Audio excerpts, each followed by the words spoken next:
Hey, happy Wednesday. It is actually very quiet right now in the Dunlap household. This is a rarity at this time.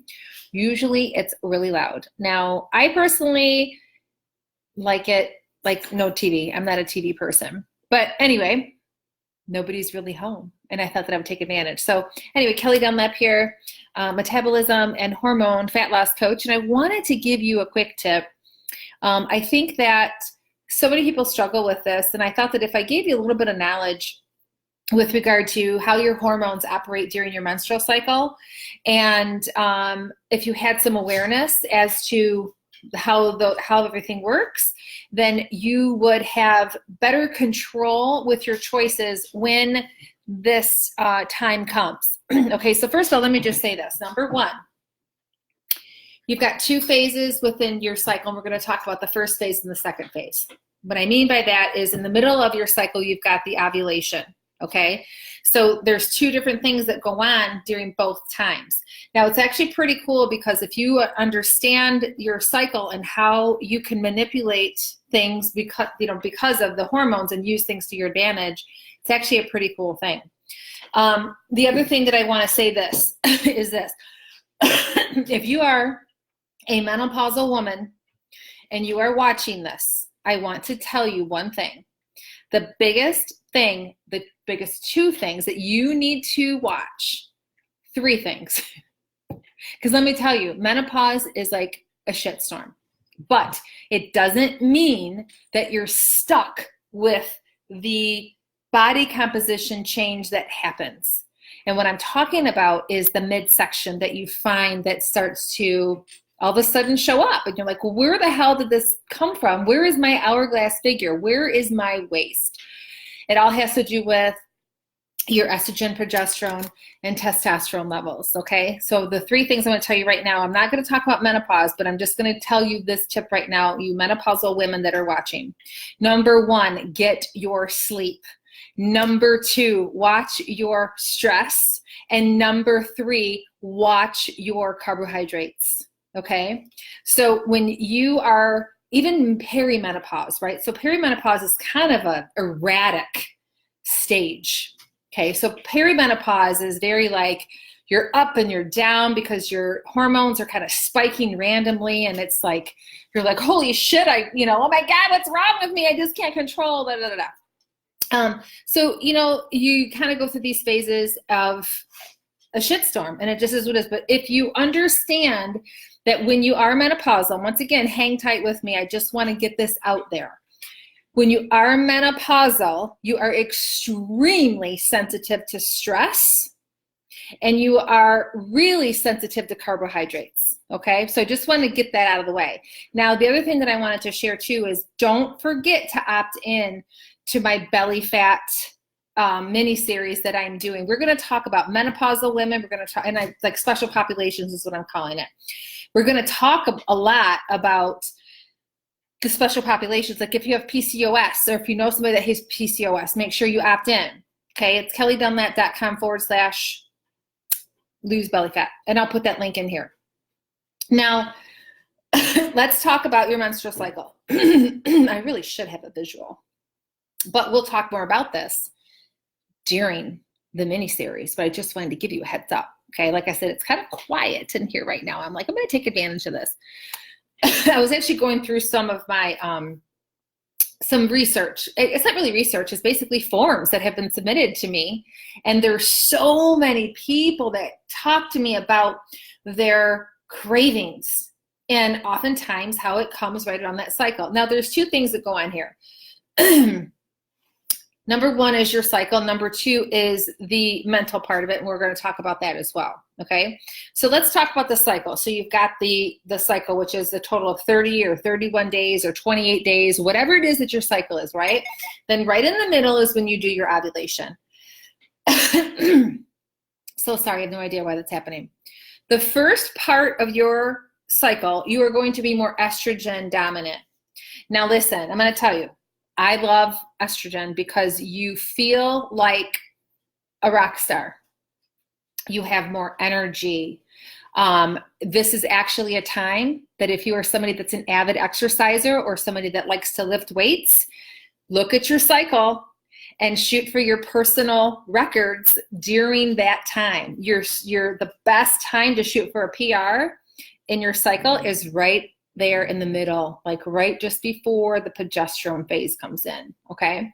So that first half, when I mean first half, means the first day of menses up through like that first day of ovulation. That's like your first half, okay, got it? So usually we feel fantastic.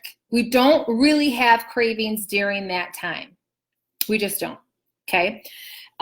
Maybe you do, but the majority of people, the cravings come on the second half. Now this, let me back up to the estrogen because I forgot one important thing. When you're estrogen dominant, you can handle more carbohydrates. You can tolerate carbohydrates better. What is this? It's weird. Some weird thing just came up. You can handle carbohydrates better. You can process them better. It's because of the relationship that estrogen has with insulin. Okay, so you're not as insulin resistant during that time. You know what I'm saying? So just kind of like a little tidbit of information there. This is actually really good information if you're a gym person. Okay, now the second half. This is where people are like, I'm so tired and I just want to eat chocolate chip cookies and I don't want to do anything and I just want to relax and my eyeballs are tired and I just feel like shit. You know, that is generally the progesterone phase, and that's that second half, right? So the second half is when you're going to crave more, but that is also a phase too, when your body is going to not handle those carbohydrates as well as you would during that first half, okay? And so the tricky thing is it's that time, during that time, you're craving it, and it's probably the worst time for you to be eating that, you see? So what I'm here to tell you is that when you do have the craving, and you have this awareness like, okay, this is that time, this is that progesterone phase. The progesterone phase is generally when your body is trying to go into the, like you think of progesterone like, you know, like it's trying to calm you down, because progesterone is very like if you look at estrogen and progesterone as sisters, estrogen is kind of like, let's get shit done. And progesterone is the sister that's very cautious. You know what I mean? It's just like the best analogy for me to kind of describe the two. So your parasympathetic, think P for peace. It's looking for peace and calming and all of that stuff. But it's also the time when you're craving the most. So this is like an example of like what I would tell my client. If you have awareness of something, like if you know that something is coming, or if you know that a certain person triggers you or a certain food triggers you to want to eat more of something, when you have the awareness of it, you're less likely to do it. You're less likely to involve yourself in it, right? So if you have this awareness of like, okay, I'm already through my first half of my cycle. Now I'm getting into that second. And so this means that I'm going to start, you know, this is when those cravings come. So you have a choice. You can say, okay, yep, I know the craving's there. So what? Hi, craving. Knew you were coming, but I don't necessarily want to engage with you today, right? Or you could be on this side of the fence. You can polarize here, right? You be on this side of the fence and be like, okay, Craven, I knew you were coming. I'm so excited you're here. Now this gives me an excuse to eat a whole bag of chocolate chips. Do you see what I mean? So you have a choice. And so if you have the awareness, say, okay, I am going to just acknowledge, but it doesn't mean that I have to give into it. Do you see? And so this is a lot of where we are. Let's just face it, no matter what it is, whether it's your menstrual cycle or whatever, it all has to do with the belief system and what it is that we are telling ourselves. You know what I mean? So it's not willpower, okay? Willpower only lasts you 5 minutes. Sorry, it's just true. It just runs out. It's not willpower. It is basically choices. It's control and choices. So you have to acknowledge that within yourself.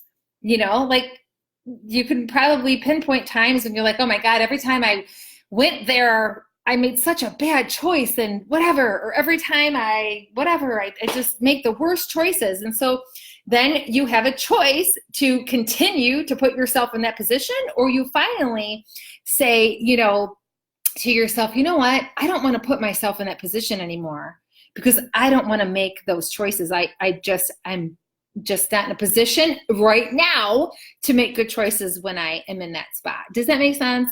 So just want you to know that obviously you have a choice. Your body is going to do what it's going to do. So let me just talk about that for a second. You've got psychology and you've got physiology. They're never going to be speaking to one another and being on the same page. It just isn't always going to be that way. If you can get it like that, awesome. But you're always going to have this battle. But you have to remember that your body is going to do what it needs to do, what it wants to do. I'm going to tell you this. Your body is designed to do two things. It is designed to reproduce and survive. That's it. Period. So think of it like this. Your body is constantly doing data work within itself and asking itself, can Kelly have a baby right now? Can Kelly survive? Okay, so it's always going to be doing whatever it needs to do in order for me to be able to survive and have kids.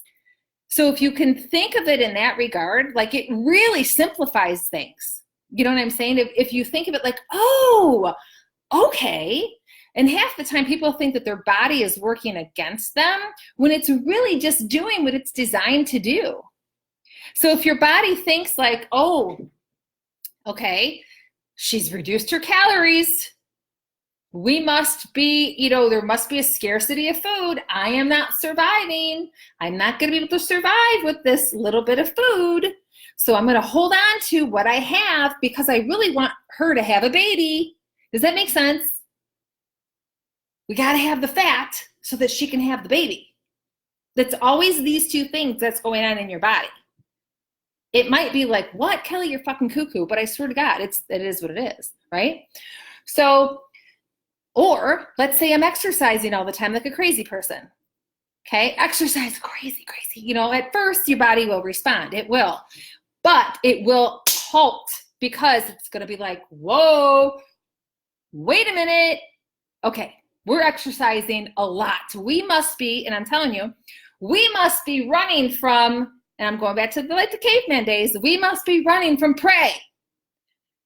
We need to conserve because we don't know, you know what I mean? We got to survive. So everything that you do, the core issue is always coming down to survival. And so your body will perceive things as stressors. You have to remember that if you're not managing your stress, you're going to be in this position of either not being able to lose weight or constantly losing weight, or gaining weight, not being able to lose weight or constantly gaining weight, all right? And also seeing a difference in your body composition. When I see a woman that has a rounder middle, I know just because of my trained, what I'm trained in, I'm like, okay, there's a lot of stress generally going on. Like I think, okay, there's got to be a lot of stress. And usually there's the menopausal thing and all that stuff. But if you are in control of your stress and you're menopausal, you generally don't have that. There are women out there that don't have that menopausal belly. It's because they are controlling their stress. They figured out what works for them and what doesn't. They're paying attention to what their body is telling them. You guys, when you become menopausal, it's not like, oh, that's it. I'm going to throw in the fucking towel. I'm just going to own this body that is automatically just happening to me. That's not true. That is also a choice that you have decided to make. That's a decision in your mind that you have decided to make. Like, oh, that's just it. It's just inevitable. I'm just falling apart. I have hit 45. Every time I hear that, it's like, no, that is not true. That is a story that you are telling yourself that you believe to be true. Therefore, you're taking on as your fact. It's not true. right? So here at the end of the day, what I want to share with you, because I want to wrap this up because I want to go to bed because I turned into a pumpkin and my daughter happens to be sleeping. Hoorah! Yes! Oh my God. You guys know I've been talking about like her sleeping schedule has been horrendous. At the end of the day, here's the deal. If you want to learn more about this, make sure that you opt in on my belly fat series that I have coming up. I'm going to go ahead and put the link right here in the comments for you. It's kellydunlap.com/lose belly fat. And that's going to be starting the 22nd. So stress is a massive, massive thing that you need to be paying attention to. Stress, stress, stress, and stress. Stress, okay? And again, we have to think about, is my body perceiving this as stress? So if you, I don't know, maybe if you watched my Instagram stories yesterday and I talked about how I had a massage and how she was performing fascia blasting on my thighs. And I asked her, I said, okay, well, I have 2 fascia blasters. I just don't really ever use them because it's kind of time consuming, but it's really good for your circulation and cellulite and stuff like that. And so I asked her, I said, is my body perceiving this in a sympathetic or a parasympathetic? Meaning sympathetic is stress, parasympathetic is peace, relaxation. Because if I am going to be conducting this on my body, I have to know, am I putting more stress on my physiology? And you know, her answer to the question was that the body basically perceives it as the parasympathetic, just like as if I were getting a massage. You know, massage is calming. It's, you know, very relaxing. You know, but I was just curious because you're taking this device and you're kind of rubbing back and forth on your thighs and all that stuff. But anyway, so stress is a major thing. And then if you're just hopping on, I talked a little bit about the cycle and when you can expect cravings and when you're actually feeling more energetic in your cycle. And if you're a gym person, when you're going to actually probably be able to lift more weights and such, because there's a short window of time when our body is actually very close to that of a man's at one point in our cycle because of the whole estrogen thing and the progesterone and just the way that things fall and the testosterone. So I hope that you found this insightful. Once again, like I said, I will be talking about this in greater detail in my belly fat mini series. Many people struggle with this, but you're not stuck with it. You're not stuck with this midsection. You don't have to have that if you're struggling with it, okay? There are practices that you could set into place in order to change that. So I put the link right here, kellydunlap.com/lose belly fat. If you have any questions, please feel free to comment or reach out. All right, have a good night and we'll talk soon. Bye.